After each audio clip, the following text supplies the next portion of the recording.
I'm so glad to have you here on the Clark Howard Show, where it's all about you learning ways to keep more of what you make.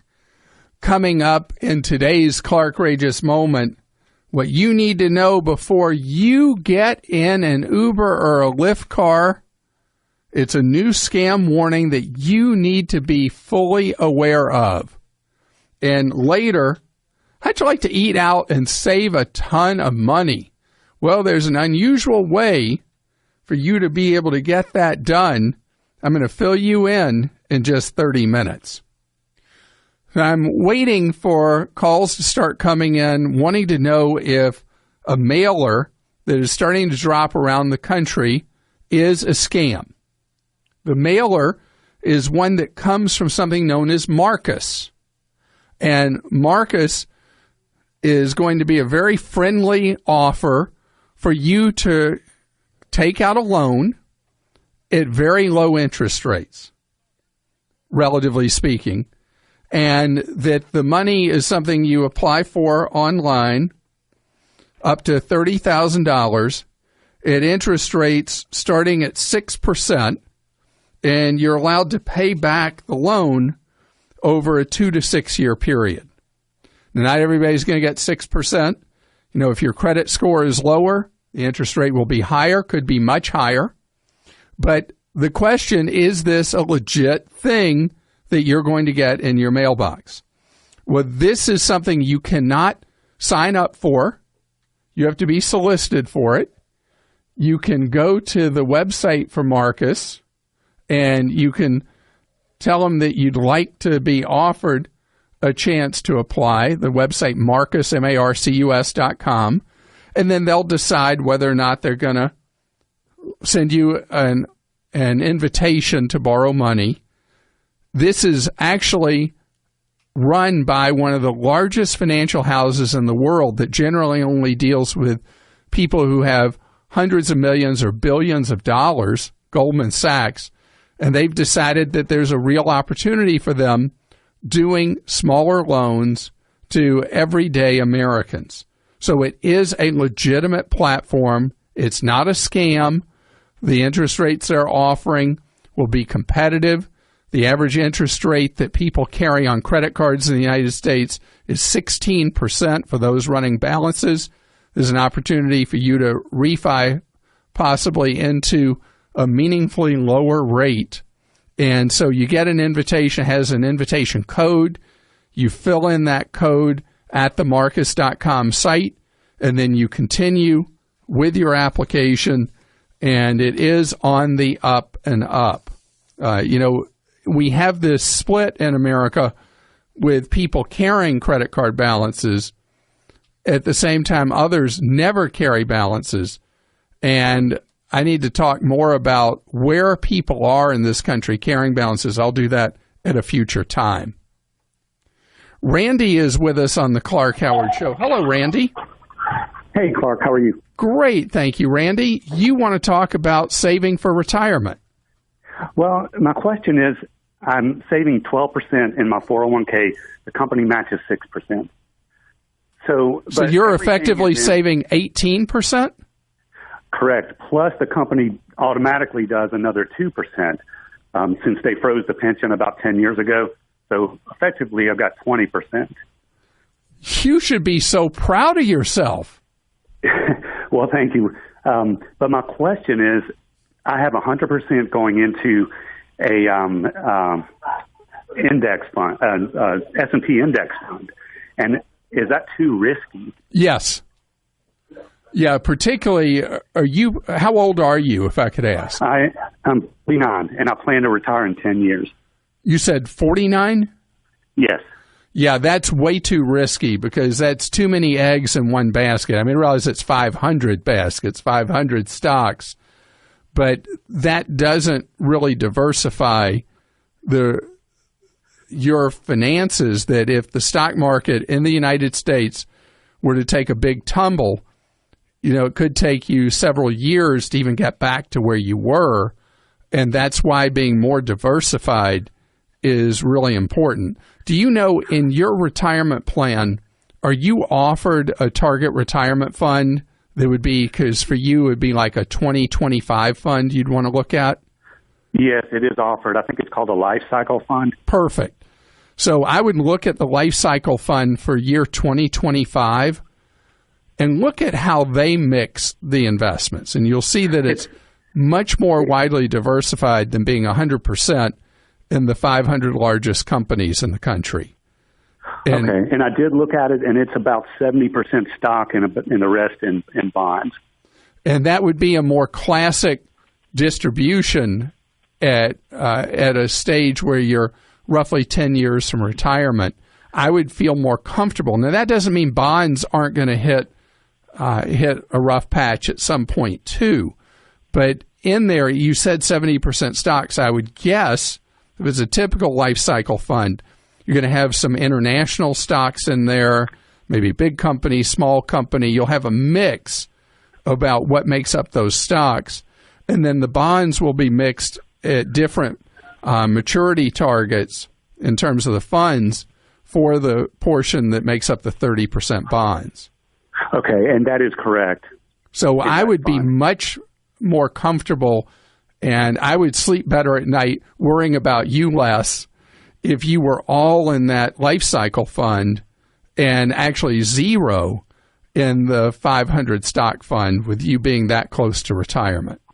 Okay. Because you're still going to have 70% of your money exposed to stocks, which makes sense because you figure with you roughly at age 50, your likely lifespan is on average is into your 80s. You've got to have your money really work for you for a long time past that expected retirement in roughly 10 years. Okay, and I am okay with risk. I don't lose any sleep at night. I'm okay with some risk, but I think you're correct about switching over to the life cycle fund. I would feel much better about it, and I think it would be a safer choice for you. Now, the one downside is at many employers, the expenses you're charged for the management fee for being in the S&P 500 fund that you have all your money in right now, the fee is much lower than it might be on the life cycle fund. The life cycle was, I believe, 0.4%, and the S&P I'm in is 0.1%, I believe. Yeah, so if you really wanted to get really crazy here, you could do something where you did like 30% of your money in the S&P fund you're in now, and instead of doing the 2025, do something like the 2020 fund with the other 70%. You'd get a lower overall expense ratio and maybe a somewhat similar mix of how your investing would work. Okay, great. That's what I'm going to take a look at. Okay. All right, and congratulations on having effectively 20% of your pay saved every pay period. Okay, well, thank you very much, Clark. Take care. And John joins us on the Clark Howard Show. Hello, John. Hey, Clark, how are you? Great, thank you. You're buying your first home. Hopefully. Great. How can I be of help with that? So my question to you was, trying to be a first home buyer, what are the most must-do items to avoid any rookie mistakes, but also don't want to be naive and thinking I can afford so much, I can afford this, and, kind of being taken for a ride there? Sure. So the absolute first step, and it should be not just for a first-time home buyer, but for any home buyer, is to go through the process of making sure you're good for the money. You want to. Right. How many months from now are you thinking of buying this house? Between 12 and 16, I would say. Oh, so pretty far out. Pretty far out. So it'd be fine now for you to go ahead and pull your free copy of all 3 of your credit reports. Okay. Just to make sure everything is okay on your credit. You go to annualcreditreport.com to be able to get your credit reports for free. Right. We, my long-term girlfriend and I both have credit reports every year, and they're actually pretty good considering we still have student loan debt, obviously, just being recent graduates. But what would be, a good range to stick with for a down payment percentage? Well, the higher percent you can do, the more negotiating power you have, the easier it is to qualify for the mortgage, and you get enough down payment money as a percent. you avoid the rip-off private mortgage insurance, which is effectively a drag on your wallet every single month. But the amount of money that you would have to save may be a bridge too far, because to know with certainty that you can get into that whole zone I'm talking about with the easier qualification and avoiding the private mortgage insurance, you have to save 20% of the purchase price of a home, which is nearly impossible for most people. Right, so that would be putting us further on our time horizon there. How about 10%? Definitely more doable. I mean, we're pretty confident with the house prices in the area, but, we'd have to be saving a little bit longer than we'd like to. Well, the advantage of 10% is you may well be able to do something known as an 80-10-10, and I don't know if that's a term you've heard from anybody, but you do a first mortgage for 80% of the purchase price of the home. You do a second mortgage for 10% of the purchase price of the home, and the last 10% is your down payment money. If you can get to a point where you've saved 10% down, again, you're able to avoid the private mortgage insurance doing the 80-10-10. And the first mortgage lender is more comfortable and happier making the loan to you as a first-time home buyer because they already know that they're protected by the equivalent of 20% equity in the deal, because the company that would issue you the second mortgage, they're the ones taking on half the risk and you're taking on the other half with your down payment. All right, makes sense. So at least aiming for that 10% is really valuable. And about 6 months before you're going to buy a home, you want to pull those credit reports again. And if you've ever heard me talk about Credit Karma, have you heard that name before? Yeah, I have. I don't use it myself. I get a bunch of free reports from different credit cards and, other apps that I use. But... All right. So if you've got that pretty solidly done, don't worry about Credit Karma. But just keep monitoring your credit. When you are at the point you're ready, you think you're ready to start specifically actively house shopping, that's when you want to get pre-approved for a mortgage. It's important when you're making an offer that you show you've been pre-approved, and it'll give you a solid feel in how much money is reasonable for you to be paying per month, or how much money you should be borrowing, so that what you're paying per month is in the realm of the comfortable zone for you. A lot of times people will go from an apartment rent that works in their lifestyle to a mortgage that might be as much as 50% more, and they're wheezing pretty quickly because you also have other expenses you have to pay with housing. So I'd like for you to think about not just what you can qualify for, but what that would mean every single month and what you're having to pay out. And are you really comfortable with that? And should you instead dial back the purchase price to get to a monthly cost that's more in line with what you've been paying in rent? Right.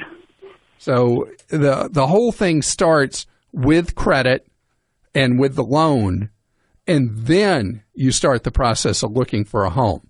The truth is, most people, not just first-time home buyers, do it backwards. They're out getting excited looking at homes and neighborhoods before you know that you're good for the money and you can afford what that money would equate to in an ongoing monthly obligation. It's time for the Clark-rageous moment, and today I got a couple of things for you. First, a follow-up on a Clark-rageous moment from last week. It shows that, outrage actually pays off sometimes. Yahoo, which has been in such steep decline, was trying to make it difficult for people to dump Yahoo mail and go to someone else using what's known as email auto-forwarding, which is something I have set up because I don't really use Yahoo anymore, but there are still emails that come in there and they just dump into my Gmail. Yahoo knew that makes it too easy for people to dump them. They now claim that it was a technical issue that caused them to turn off auto-forwarding. I do not buy that at all, but whatever the explanation, let's just take their word on it. You can easily dump whoever your email service is if you're going to another one, simply by setting up the auto email forwarding. Now, I have a special warning for you in today's Clarkrageous moment that is serious as could be. It could be a matter of your safety at risk. Scams, rip-offs, outrages. It's a Clarkrageous moment. There is a fast-growing crime going on for people who are waiting at street corners, waiting for an Uber or Lyft driver. We're somewhere about a little less than 20% of Americans that use Uber and Lyft. If you are one of those or you have a relative who does, you need to be aware of this. Let your relative or friend know.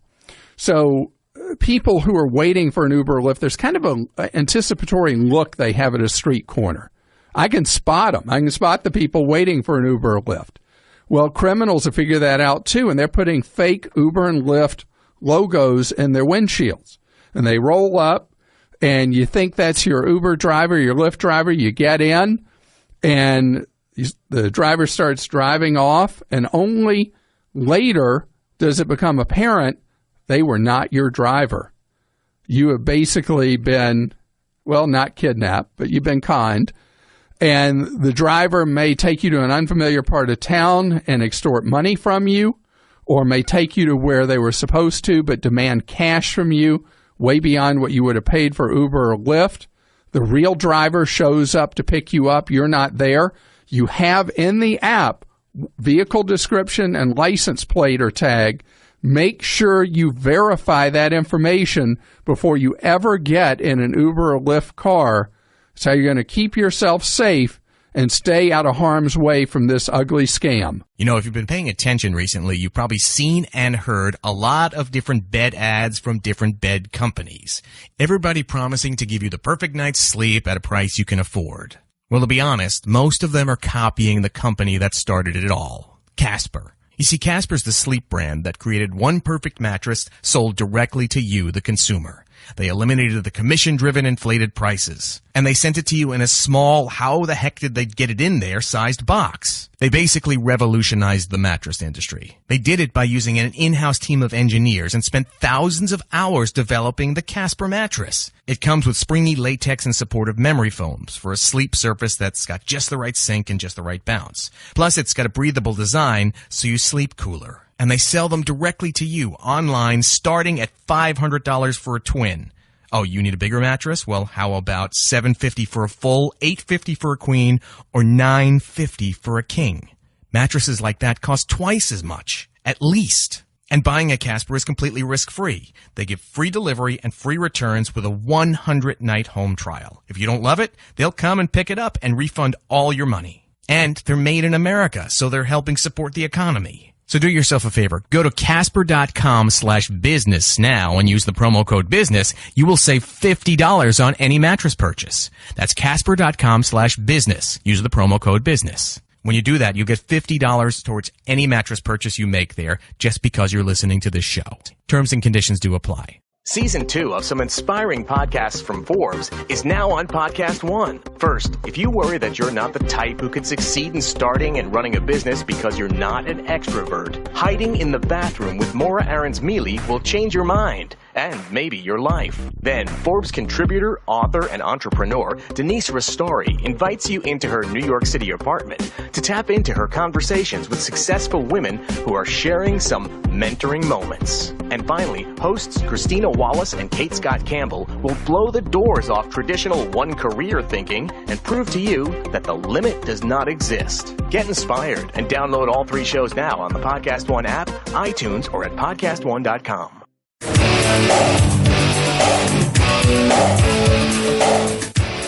This is the Clark Howard Show, where you learn ways to save more, spend less, and don't let anyone ever rip you off on the web at Clark.com. When you have a question, Clark.com/ask. And speaking of asking, you know you can get off-the-air advice for free, 9 hours each weekday. You can talk with a member of Team Clark. If you go to Clark.com, scroll down the front page, you'll see info kind of to the left about how to call in for free off-the-air advice, a service of our show since 1993. So we as Americans throw away somewhere, depending on most estimates, about 40% of the food we buy, that it spoils, it just isn't consumed, and gets tossed. So there, of course, is a web startup for everything. And I've talked about in the past all these websites that you can take what you have in your refrigerator and figure out recipes that work for the ingredients you have. So instead of tossing things out, you're able to make things from them. But listen to this idea that right now is in Chicago, Los Angeles, and San Francisco. If it works in those big markets, it will obviously go other places. But you go to Buffet Go, which the web address is buffet-go.com, and restaurants that are towards the end of the day that would have to throw out the remaining food make their food available at 75 to 80% off. So you're able to get a meal at the very end of the day at a tiny, tiny fraction of the cost. A typical would be $2 to $5 for a meal by getting it at the end of the day on the buffet-go.com website. And the food choices are pretty wide in terms of the kind of food that is available. And I think about how many people are trying stuff like this. Panera Bread, that does so much evening business, but has a lot of pastries and breads that at the end of the day have to be tossed. They now offer all these deals tying in that with your entree, you can get this, that, or the other for 99 cents that might normally be $3 or $4. And they turn what would be waste for them into a deal for you. A lot of places that sell donuts, pastries, that kind of thing, after a certain hour of the day, often 3 o'clock, mark those down 50 to 75%. So there is a direct recognition that food waste does no one any good, and to turn that food waste into food that's consumed at a bargain price. I think that's just wonderful. I think that's great.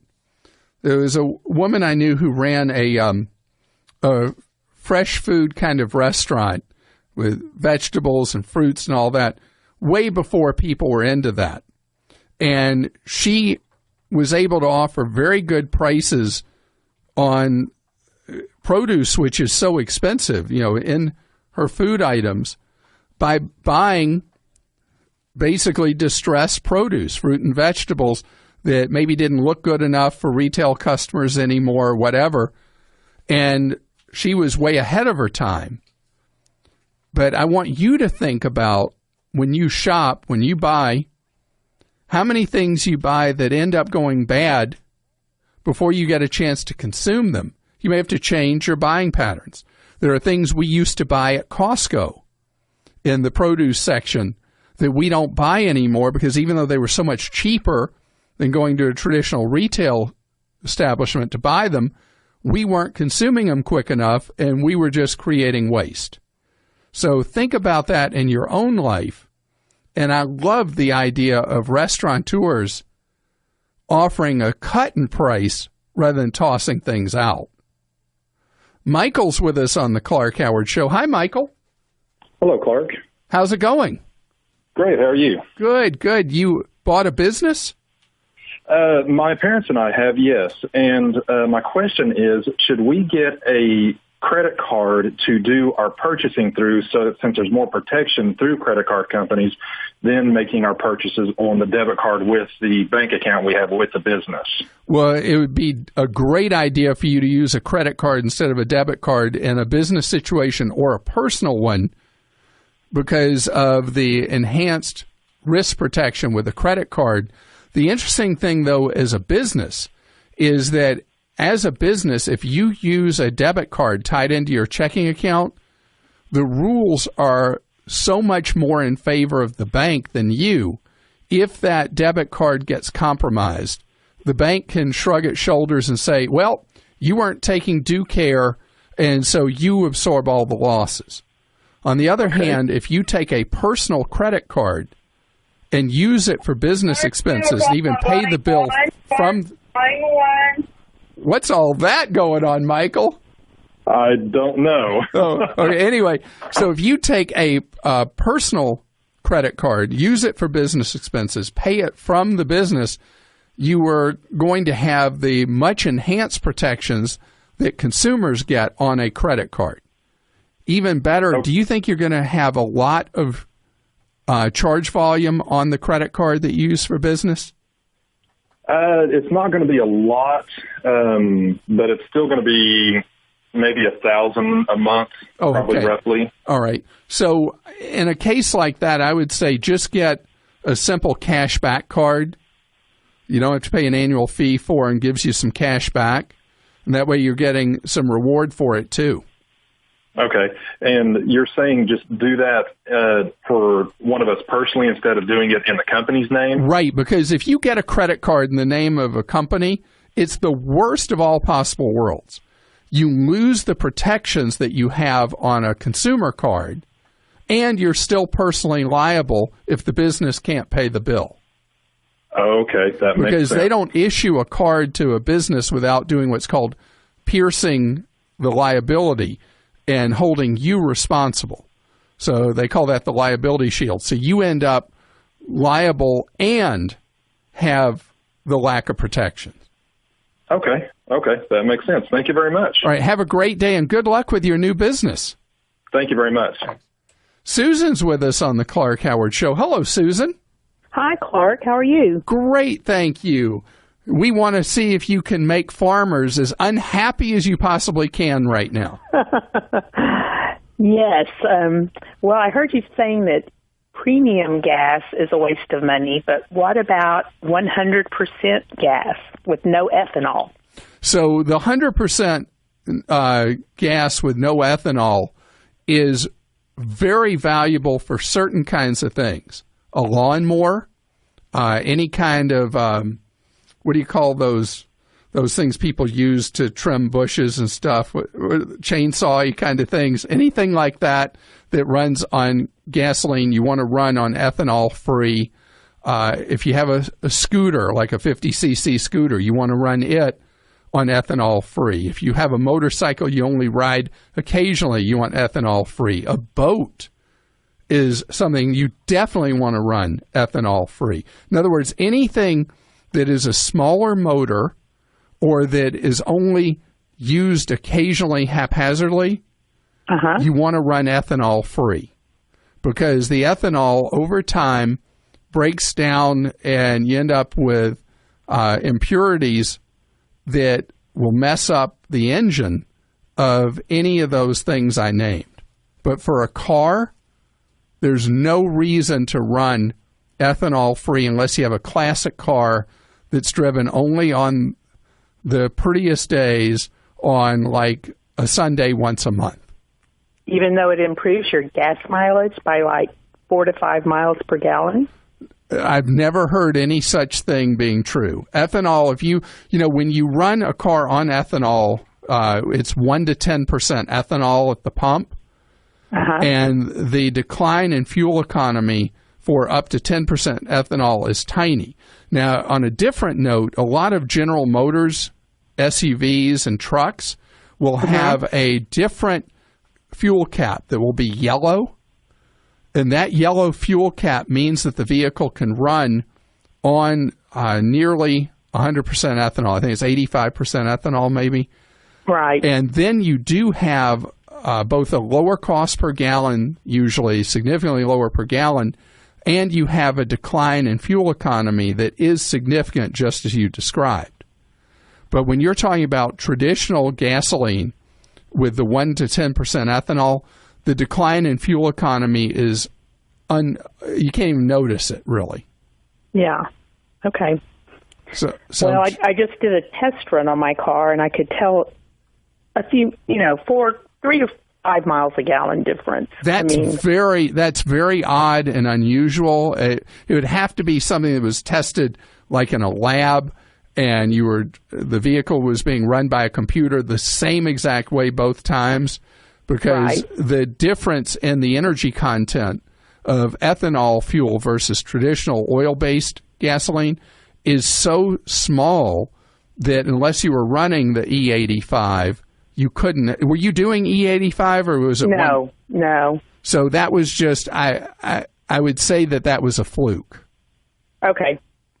And it doesn't really improve. It's not really extend the life of your engine or anything. Not at all for a vehicle. That you're doing as a daily driver makes no difference. Nobody's ever come up with any documentation. You know, if scientists come through with definitive proof that ethanol is eating up engines, that's a different story. But at up to 10%. I will not. I was just going to say, I'm not going to pay the 30 to 40 cents a gallon extra then. Exactly. Don't waste your money. It's too precious. Tom, you have a question about whether something saves money or wastes money, don't you? Hi, Clark. Hey. I need your help in solving a dilemma for me. My wife loves ceiling fans, and she has them on in almost every room of the house. But what kind of drives me a little crazy is that she'll leave the fan on when she leaves the house. And she claims that she does that because it keeps the room cooler. And I say that it's a waste of energy because it doesn't cool the room when nobody's in there. So give me some help here. Okay, so I always say that your wife is always right, but this time correct. She's mistaken. You're right on this one. How do you think she's going to handle that, Tom, that you're right? Well, she's always right, so I should say that she's right. Yeah, but the fact is this time you're right, and here's why. Oh, okay. All right. Well, hopefully she accepts that. All right, so here's the story. So a ceiling fan operating in a room while you're in it, just as you described, creates a sense on your skin of a room being meaningfully cooler than it would seem otherwise. But it is only a perception of a human being. It doesn't in any appreciable way change the temperature in the room. So having a ceiling fan on when you're not in the room is cooling a ghost, but it's not cooling a human. Got it. So your opinion in this case is the correct one. So I don't know how in your family you explain that in a way that's not offensive to her. I'm going to say Clark Howard says. That's right. You blame it 100% on me. It's all my fault. Absolutely. So but thank you so much. Sure, I'm happy to help. So remember that with a ceiling fan, when you're in the room, you can actually even take the thermostat up higher if you wish, and you will save a lot more energy that way. And then when you come into a room, you turn on the ceiling fan, it'll give you the equivalent temperature that is your comfort zone temperature. And then just always remember, turn the ceiling fan off when you leave the room. Cheryl's with us on the Clark Howard Show. Hello, Cheryl. How's it going? It's going well, Clark. How are you doing? Great, thank you. You want to talk about weird charges or holds or whatever on credit cards. Tell me what you've discovered. Oh, well, my husband went to buy gas last week and used a new Visa card that we have. And there was an extra $1 charge, and I asked him, well, it actually happened twice. He had to fill up to go to the place where we regularly get gas. So he filled up a little bit, $4.40, and then there was another $1 charge. And then when he got there, he filled up all the way, $30-some-odd, and another $1 charge. So I called the credit card company. I said, what is this $1 charge for? And the customer service rep didn't know, so she asked her supervisor, and that person said it's either the machine or the vendor pinging your account to see if it's valid or to see if there's money in it. And that is completely correct. And so normally we don't see those holes. So when you go to a lot of different places, especially gas stations, there may be a hold put on the account that could be, depending on the place, significantly more than $1. But when you go to a hotel, to check in at a hotel, often there will be the $1. And it's only an authorization that then falls off. It's not an actual charge that's ever transacted.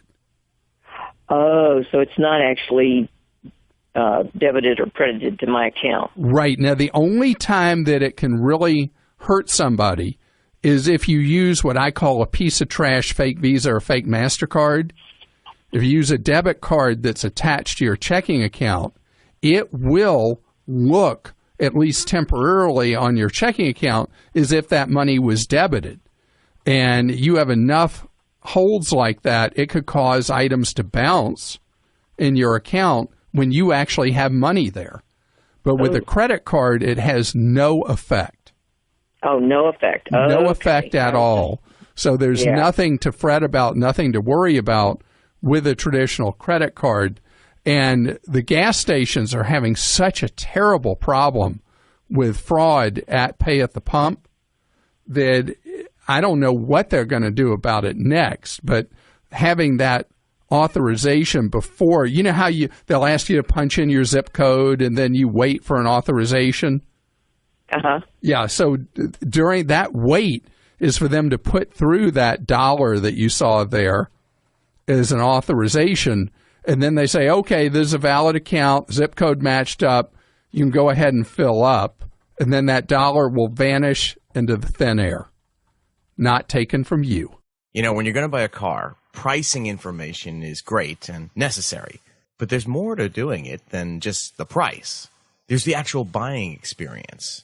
If you want to enjoy a better one, you should go to a TrueCar certified dealer. They're there to help you find the car that you want, and they're also what make TrueCar unique. With TrueCar, you can connect with a local certified dealer that you choose, so you can lock in a guaranteed savings off the MSRP and enjoy a totally better buying experience. And by better, they also mean faster. Over 2 million cars have already been sold to TrueCar users who have visited their TrueCar certified dealer. And there are over 11,000 TrueCar certified dealers nationwide, so it's probably pretty easy to find one near you. And check this, for a new car, average TrueCar users save $3,279 off MSRP. All right, so you're probably wondering, how do I do this? It's easy. Just go to TrueCar.com or, right there on your phone, download the TrueCar app. You can find the car you want, see the TrueCar pricing curve, which shows you what other people in your area paid for the same car, and that way you can know you're getting a good price and feel confident. Then you'll get a guaranteed savings certificate from the TrueCar certified dealer. Go to the dealer, and your guaranteed savings off MSRP will be honored, and you enjoy a quick, easy experience. How's that for car buying? So when you're ready to buy a new car, or even a used one, visit TrueCar.com or download the TrueCar app and enjoy the better car buying experience. Some features are not available in all states.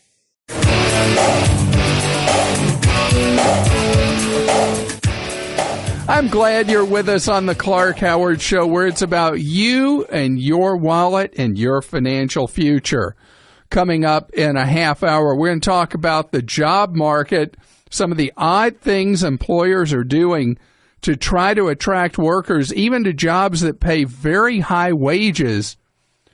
There's somewhere around 6 million jobs going begging in the United States, and a lot of them are jobs that don't pay an enormous amount. And then there are others that pay very well that employers are starting to be creative how they're going to fill those jobs. I got a great example for you in just 30 minutes. Our web address, clark.com. You have a question for me, clark.com/ask. There's a shift going on with retail. You know, the last 2 years, huge number of retailers opened on Thanksgiving. This year, retailers falling all over themselves saying they will not be open on Thanksgiving. Because Black Friday, which had always been such a booster shot for retail, was anemic last year. Retailers were sitting there with merchandise they'd specifically stocked for Black Friday that they ended up having to mark down because people didn't come in the stores to buy it. All the life was sucked out by the stores opening on Thanksgiving. So Thanksgiving gets to transition back to potentially bad football games and time with family. Bad football games I'll always watch. Time with family I always love. Better for me. And think about all the people who don't have to leave their families to go work because of retailers being desperate to do what's called make plan, hit their sales targets. But it didn't work last year anyway, because the way people are shopping now is they're grazing through the days instead of feasting on a single day or a single weekend. So you will see this year a far more sane pattern of sales. There will still be on Black Friday and to a lesser extent that Saturday and Sunday following Thanksgiving, you'll still see those doorbustery kind of really great deals, typically on third-level appliances and electronics, especially on third-level televisions, maybe laptops that are more basic that will be great deals. There will be a bunch of cell phone deals now that people don't have those lousy, stinking, rotten contracts with the cell phone carriers. There will be a lot of deals throughout the holiday weekend on cell phones. And it is a different kind of pattern with the online shopping. And this is the Thanksgiving sales period that will be very heavily a mix for retailers that have traditional stores of people being, even on Thanksgiving Day, being able to place free shipping pickup orders, which means you place the order online at the retailer's website and then you pick up for free at the store if you don't make the free shipping minimums. As the retailers are gradually becoming more adept and capable at taking the skills that they have in the stores and marrying those to the online. So it will be a time, obviously, of great bargains. And the Black Friday sales day is huge and will be really big this year, bigger than last year. But don't feel like you need to go stand in the lines, and those checkout lines are crazy. You can be more patient, and I'm telling you, if there's doorbusters you can buy online and in the store, the only smart way to buy them will be online, even if you do later pick up in the store. Jeff joins us on the Clark Howard Show. Hello, Jeff. Yes, Clark. How are you? Great, thank you, Jeff. You use Quicken. I have used Quicken for probably, I was trying to think back, maybe 20 years. You know, my sister has done that forever, too. Well, it's great at the end of the year when you can do your taxes and have everything organized and ready to go. It is, and it's a tool that you get out of it what you put into it, and obviously with the history you've had, you have really made Quicken work for you. It's very affordable, and it gets better and better gradually over time. Right, right. How can I be of help with that? Because it is such a good product. Well, a few months ago, you talked about the concept of keeping all of your personal finances on a Chromebook. And I have not done that. I've got it on a nice Microsoft-based computer. And you talked about only using that for your financial tracking, no web surfing, no web purchases, no emails to keep that computer from getting contaminated. And my wife and I really liked that idea, and we decided we'd go that route. But you can't. Well, we started shopping. We started shopping for a Chromebook, but then I decided I better take a look at what it takes to transfer all my data back over to the new system. And it looks like Quicken does not do anything friendly for the Chromebook. That is 100% correct. Now, there is a version of Quicken that is app-based that will work on the newest Chromebooks that can both run apps and do what a Chromebook does. But that's really too much work. You know, the smartest way to do what you are talking about doing is to have a Windows-based computer that you use strictly for finance. Okay. That instead of doing a Chromebook, because the Chromebook, I talk about that because they're so cheap. Right. And it's so difficult to get a virus on one. But if you take a Windows computer and you only use it for finance, you have achieved roughly the equivalent benefit to you.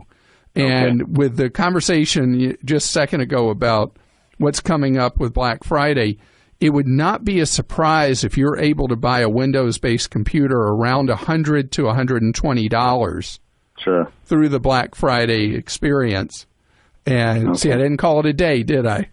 No. The Black Friday experience. Right. And you'll be able to keep using Quicken just as you have and put it into the quarantine of having a finance-only computer. Okay. So how do you feel about doing your bank account, you know, your bill paying, your fund transfers between your bank accounts from that computer? Is that okay, or is that I feel with the internet? I'm okay with that. I'm okay with that because, you know, there's no level of perfection to inoculate ourselves from the scammers and the hackers and all that. So we're talking about things you do that reduce the exposure and the risk. Okay. And so if you have a Windows computer that you do social media on, email, web surfing, all that, that's the kind of stuff you don't want to intermingle on your finance computer. Okay. One last follow-up. What about the cloud-based backup systems for your finances? iCloud. I mean, those. I think those are great. I think it's great to use. They're safe, so I can. Okay, going back to the level of risk thing again. Right. So it's possible at some point that some ring of hackers may be able to crack the code and get into people's data that's stored in the cloud. And for people who are, I get asked by people, what's this cloud thing anyway? All it is a remote off-site storage facility that you're using that is connected to, depending on how the cloud is reached, it can be through a private network for a corporate kind of off-site storage. For you and me, it would be on the public internet backbone that the stuff goes into storage. Right. And I think that's fine. You know, the people that are really into this and really paranoid actually do an external hard drive and a cloud base. They do both to store their stuff. Well, that's super. That answers my questions. I'm off to shop for a Windows-based computer. Just give it a few weeks. Yeah, right. I'll wait. Yeah. Okay. All right. Thank you very much, Clark. Sure. And Amber is with us on the Clark Howard Show. Hello, Amber. Hi, Clark. It's so nice to speak with you. Well, great to have you here, Amber. You teach something that I would be the one person you would never be able to teach to do. Yeah, I am a professional violinist. I'm completely freelance, so all of my work is done through subcontracting. So my question pertains to taking credit card payments. I teach private lessons. I also manage a string trio. We do a lot of weddings and corporate events and things like that. So I would like to be able to take credit card payments from brides and, corporate things like that, jobs that we do, and of course all of my students. And there's just so many options online that it's a little bit confusing to know what is the safest option, what is the most cost-efficient option for both myself and my students and clients. So let's talk average. Let's talk cold business here. What's your average ticket like for a lesson? So lessons are usually $30 per half hour. Okay, that you just already answered a big part of the question for me. There's something called Square, and you may have used Square at places without even realizing it. It's where on your smartphone you have this little attachment, or it can be to a tablet or whatever, and people, if they have a chip reading card, the chip reader works, or if it's a traditional slider, you slide it, and you pay a flat rate of, I think it's 2.75% for running transactions, no monthly fees, no monthly minimums. And that would be very good for a $30 ticket. Okay. And are you familiar with this? Have you ever? I am familiar with it. I have a lot of family members who are small business owners, so I'm pretty familiar with Square, and I've thought about getting one. And, my main question is, in terms of a Square reader or something like that, I know that you can do remote tickets or, stored credit card information, which would be the type of thing I would really need for brides and things like that who want to pay over the phone. And I know that they have a bit of a higher percentage rate for that. It's not, because the fraud risk is much higher on something like that. But, yeah, and that's my biggest question, is that I'm really not going to be doing transactions in person that much. I'm going to be doing, especially... Well, with your students, you would be, right? Yeah, I could do that. Ideally, I would like, for students, I would like to have something where I could keep a card on file or have basically like an automated type of billing system. Which you're going to pay significantly more for that. Okay. Do you have a sense of what your dollar volume and charging will be per month? I don't. I really, as far as students, I don't. Because the way it works with Square is that with everybody, there's a significant increase when card's not present. Mm-hmm. And with Square, I'm looking right now, I pulled that up while we're talking, it goes from 2.75 to 3.5, and there's a per transaction cost. Mm-hmm. But again, you're getting the money, and it flows effortlessly into your account. The other thing you could use is PayPal. Mm-hmm. And PayPal might actually, with so many transactions that would be card not present, PayPal might be cheaper for you. Okay. So do you have any thoughts on, because something like lessons, for example, it's almost like a subscription type of thing where it's the same amount every single month. And so parents want to pay, obviously, at the beginning of the month. So is there a way that it could be an automated billing type of thing where they don't even have to worry about it, where it's just drafted each month? Does that make sense? Yeah. I'm not aware of being able to do that with Square. PayPal offers automated payments. The customer has to authorize the automated payment. Okay. And then once they do, it continues until they discontinue the automated payment. So that would, in your situation, PayPal very well might be the better choice. I'd look at both of them, compare them side by side, but for your specific purposes, I think both of those beat traditional merchant arrangements where you have minimums and monthly fees and all that. I think you would be better served with either SquareUp.com or PayPal. Sue is with us on the Clark Howard Show. And Sue, you want to ask me about something going on with your credit union? Tell me what they're thinking of doing. I had just joined the credit union, and all of a sudden I got notice that the membership needed to vote as to whether to opt out of NCUA insurance and go to share insurance. Oh, boy. How much money do you have at risk in the credit union? It's a jumbo CD. That's $100,000.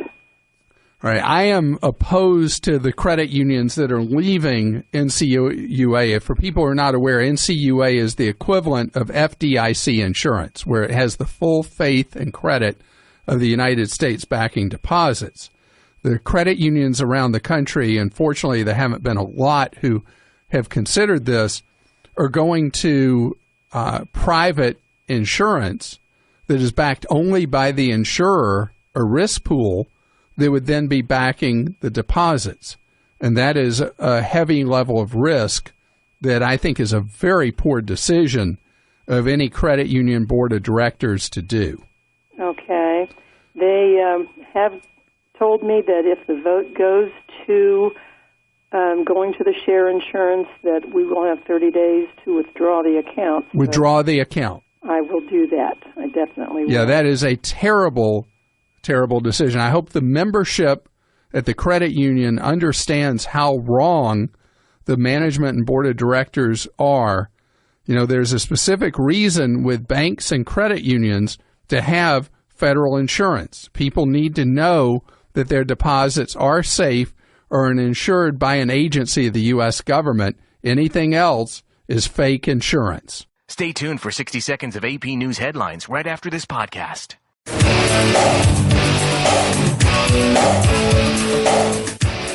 Glad you're with us on the Clark Howard Show, where it's about you and your wallet. I hope you learn ideas from me that help you keep more of what you make. On the web at clark.com. When you have a question, clark.com/ask. So we got somewhere around 6 million jobs in America that companies are dying for workers. And this is a massive number of jobs that aren't being filled. And there's a mix of what these jobs are. So you have jobs that are not high-paying jobs that are several million of that, let's call it 6 million, depending on whose report you believe, 5.5 million or so, 6 million or so. So anyway, you got these jobs that don't necessarily require any new training from you. They just need you. And then there are these millions of jobs that require skill sets that there aren't people available who have those skill sets. And I've talked about that in the factory environment, that there are so many jobs that employers would love to hire for, and they can't find people who have the right skills. Because working in a factory is completely different than it used to be. It requires various educational skill levels that are totally of a different type, maybe even computer science, who knows what. And then there's the airplane cockpit. The shortage of pilots that already exists in the world, not just the United States, in the world, and the number of vacancies coming here in the United States and around the world is shocking. There's a massive wave of pilots approaching retirement age in the United States and other countries, and there aren't people coming up to take those positions. In the United States, overwhelmingly, pilots came from military backgrounds. They got their training in the military, learning to fly in the whatever branch of the service they were in. And then when they leave service or retire from it, they then go into the cockpit with all the necessary hours required and just the training required to fly on the type of equipment they would go into working for a commercial airline. But the number of people who are getting pilot training in the military is not as large as it used to be. And the airlines are growing at a point that they couldn't fill the jobs anyway with the jobs that would come from people who are former military pilots. So people are scratching their heads. How are they going to come up with enough pilots? JetBlue, the mid-price airline, is doing an experiment that has everybody in the industry buzzing, where they're taking people off the street who show in testing an aptitude to potentially be a good pilot, and taking people with no prior experience and teaching them how to fly, and if they successfully complete the program, guaranteeing that they get to go into the cockpit as a JetBlue pilot. However, there have been many media reports about this. What's not reported is that the student is responsible for his or her cost of education, which to become a pilot, ultimately to be in that cockpit 3.5 years from now, is $125,000. That's some serious money.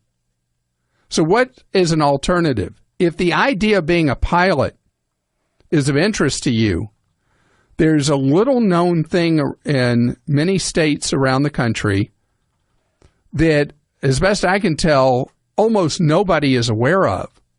But now there are state schools that are offering majors where you can learn to be an aircraft mechanic, you can learn to be a pilot, and do so at in-state tuition at a state-supported school.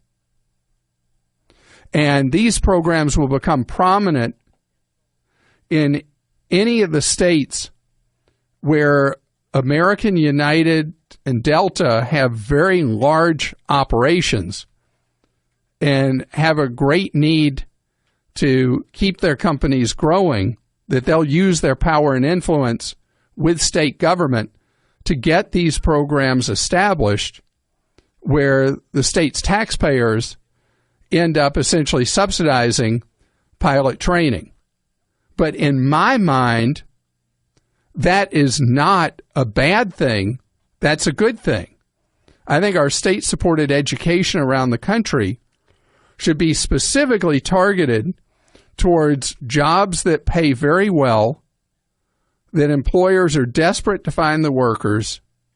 The schools already exist, the state-supported trade schools, technical schools, community colleges, traditional four-year colleges, and that there should be a partnership where people specifically learn skills that can lead to a very well-paying job or career in fields where the need for the employees is going to be enormous, like it is with the pilot shortage, which is going to be massive year by year. Why not offer people education where they can get that done? Judy's with us on the Clark Howard Show. Hello, Judy. Hi there. How are you? Great. Thank you, Judy. You have a question for me about saving money. I do. There's a particular investment app that I have been noticing the last few weeks.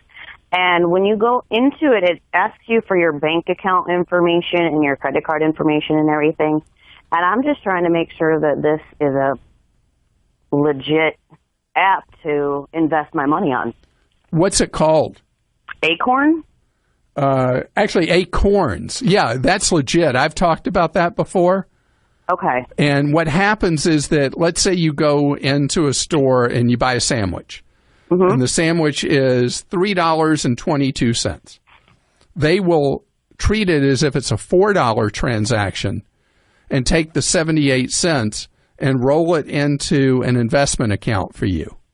Okay. Everything you do, they round up to the nearest dollar. Uh-huh. And it's almost like a method of forced investing. Okay. How long has the app been around? Gosh, Acorn's been around 2-3 years, I guess. Okay. So my information won't be compromised if I put it on there? Well, not by them engaging in anything deceptive or dishonest. You know, as I've mentioned in the past, you never know what a hacker might get to in any of our lives. Right. But the app itself is completely legit.